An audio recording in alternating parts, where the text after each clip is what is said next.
Hey there everyone, it's me Sasuke125 here, back again with a new Let's Play. Today we're going to be playing Gunvolt Chronicles Luminous Avenger IX2, the sequel to the first game that came out a while back ago,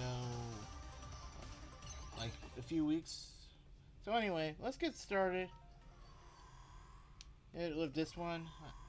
So yeah, I was playing this game quite a bit before starting this playthrough, so I can get the hang of the new gameplay the new revised gameplay mechanics. And speaking of that, like, one thing I really am not a fan of with this game is how you only have like one dash, and you don't have like the gun mechanic. Instead, you have like this ranged attack. The only way you can use like long range weapons is if you dash into the enemies and shit. The game is still awesome, but it's not as good as the first one, honestly.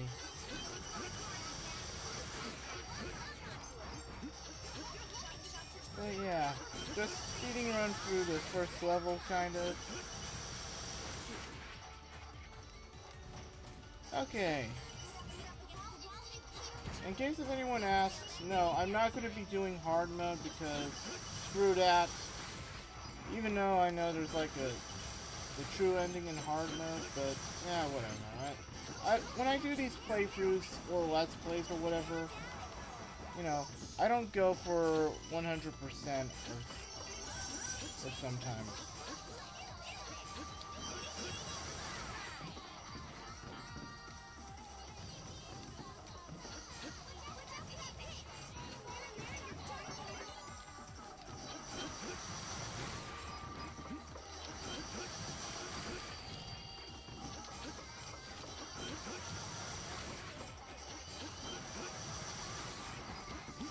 So far for right now, I'm just blazing through the first level and shit, getting all this stuff. Again, not gonna do 100% so far. And as if you can honestly tell by some of the audio, if you can hear, this game actually has an English dub. Yeah, I know! That's surprising, because this is like the first for the series. Okay, I wouldn't say this is the first ever for the series, since there was an Azure Striker Gunvolt OVA that had an English dub. That's one thing that really pisses me off. So, Mighty Number 9 gets an English dub, despite being a much crappier game, or disappointing game. But yet this awesome series never gets an English dub until now? I'm just like, what the hell? So anyway, here's our first boss, who's like our doppelganger and shit.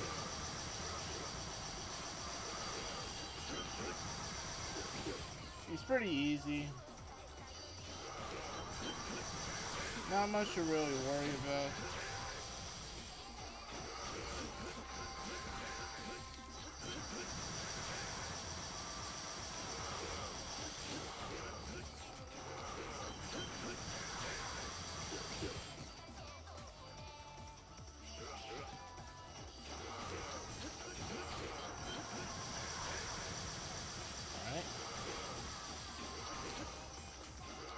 All you really have to do is avoid his dash attacks.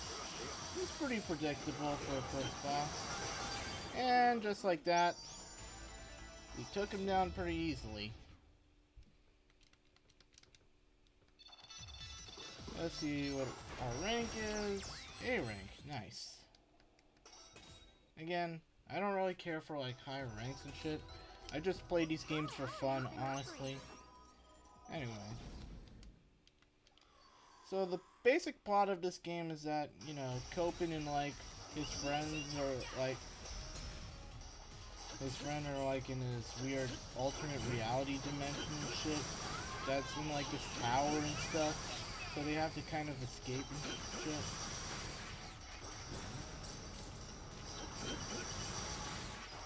And of course, you know, while doing so they have to deal with a bunch of other enemies and crap.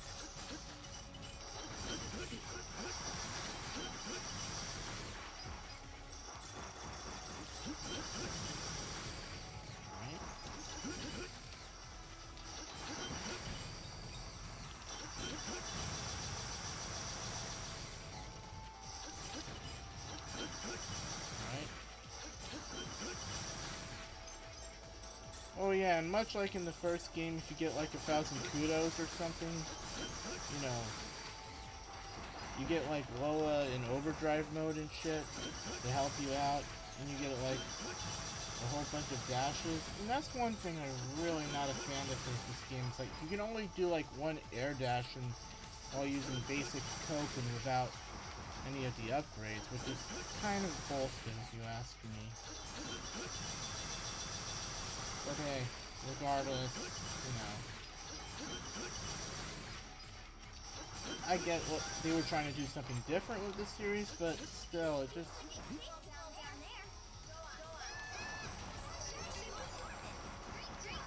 Oh yeah, you can dash into like boulders and shit, as well as these red blocks. Really useful.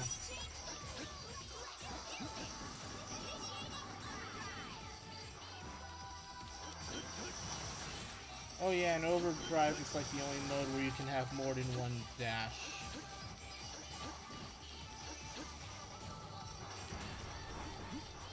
And it feels really awesome to get. Oh yeah, and if you collect like those other parts, you know.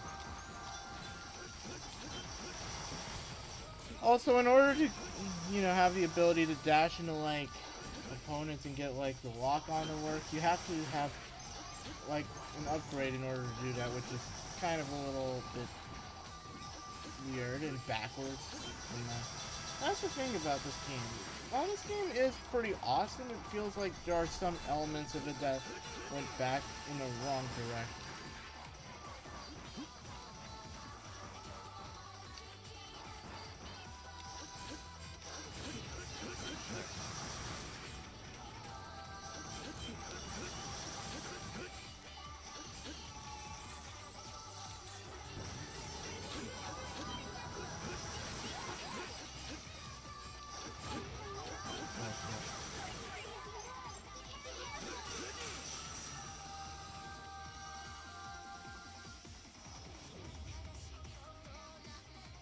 Oh yeah, and also you take more damage in this game though. But there is a cool feature you can do. You can heal at any point you want, without the need of freaking healing items or checkpoints. But we're gonna use a checkpoint for now anyway, because I'm not gonna risk that.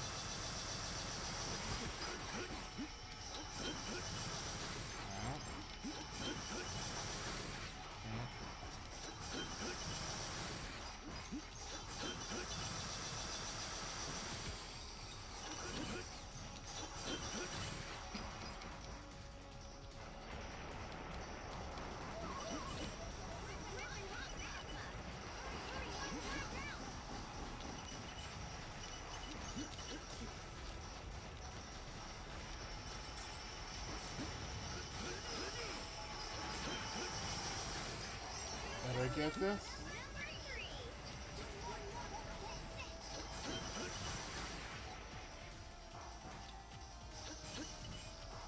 I'm taking that.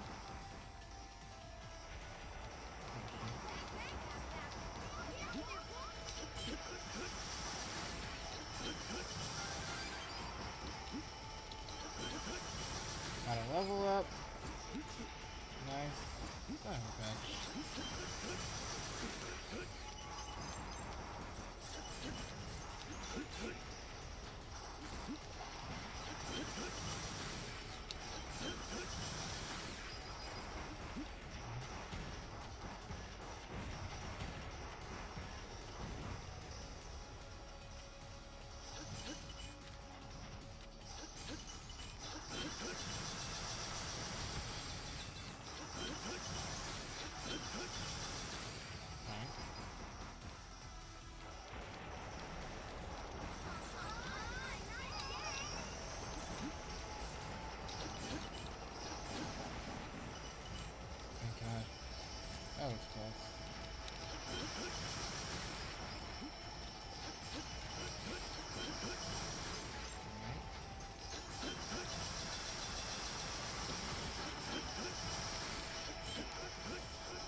that was close.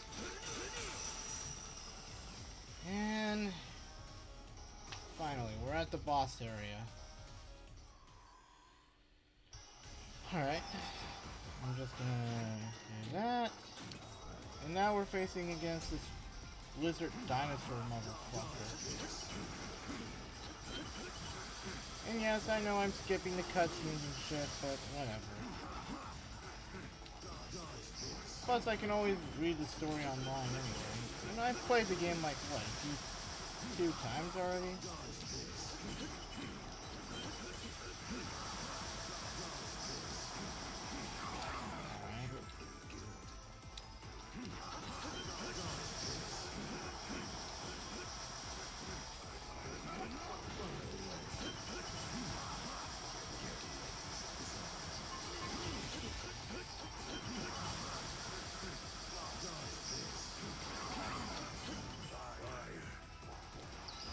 Oh shit. And now he's about to use his overdrive technique, or limit break. Oh shit. I can never really avoid that. With this.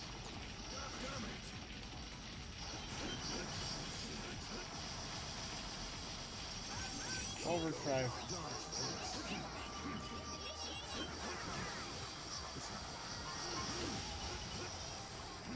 Time to finish this off with our own limit break move.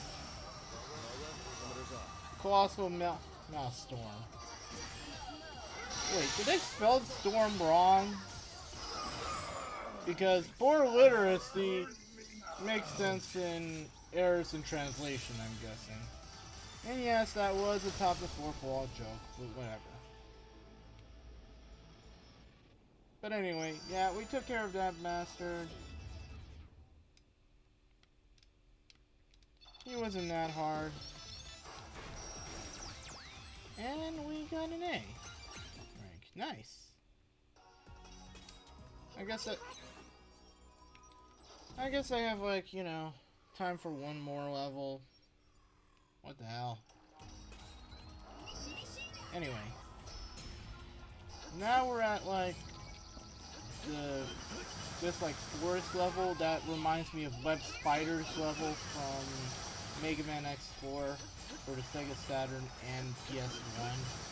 Oh, that was a pretty awesome game, X4. And I know the cheesy voice acting and shit, especially the whole "what am I fighting for" moment from Zero, but still, doesn't change the fact that the game still kicks ass.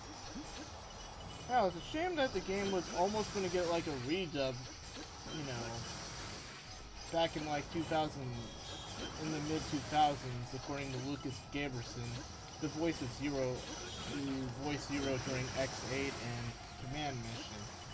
I swear, I actually like Lucas Gaberson's take on Zero more than I do, like, say, Johnny on Bosch's Zero. Now, don't get me wrong, Johnny on Bosch is an awesome-ass voice actor, but I prefer him, honestly, because I like Lucas because, you know, he actually interacts with his fans more. And oh yeah, for these, like, regenerating vines, use this weapon to help, you know, blaze through them. Ha, get it? But I digress.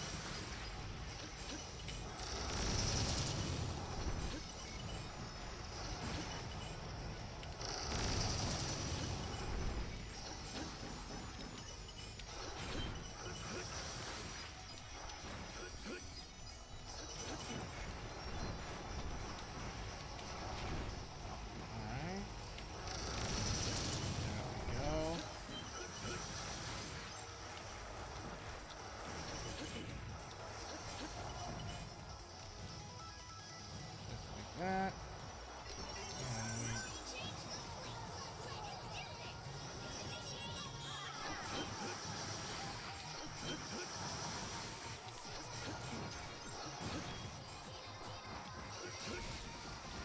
Oh yeah. Also, be careful with these vines because when they regenerate while you're in the same thing, you can take damage. Just like that, for example.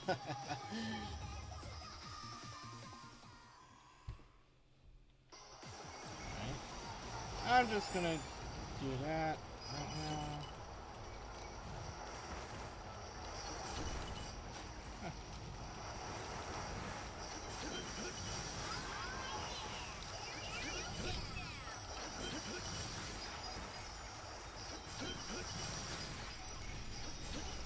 Oh yeah, and you can burn these enemies as well, which is nice. Oh, and you can also burn those like vines over there, which is good for revealing secrets and shit like that. There we go.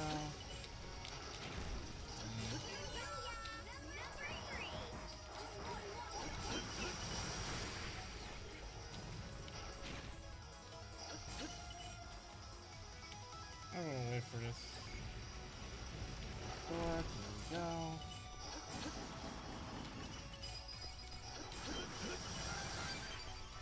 Level up. Nice.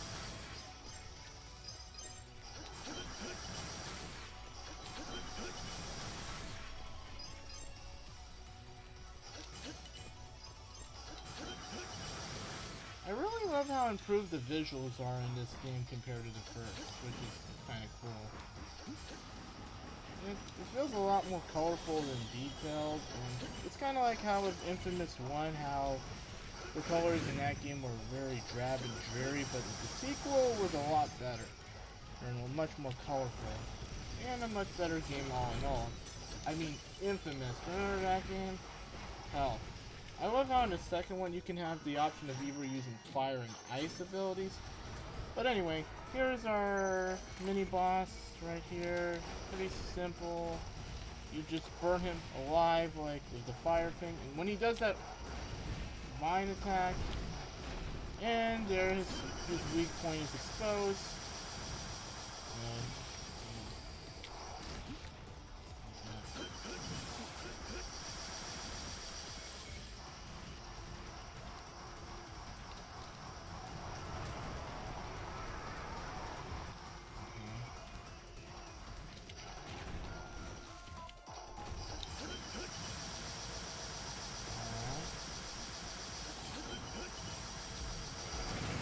And there we go. Took care of that.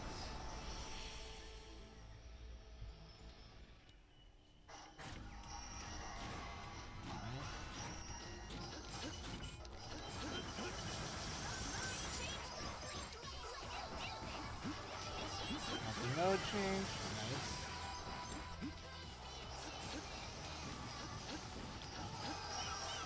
Alright.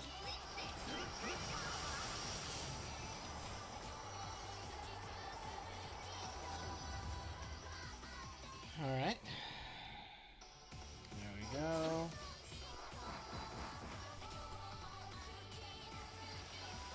And here's our next boss right here. Her weakness is obviously going to be fine. No, wait. That's wrong. This is her weakness. Oh yeah, and Lola tells you when a weakness is really effective. And of course, this boss has Spark Mandrill Syndrome, which is kind of funny.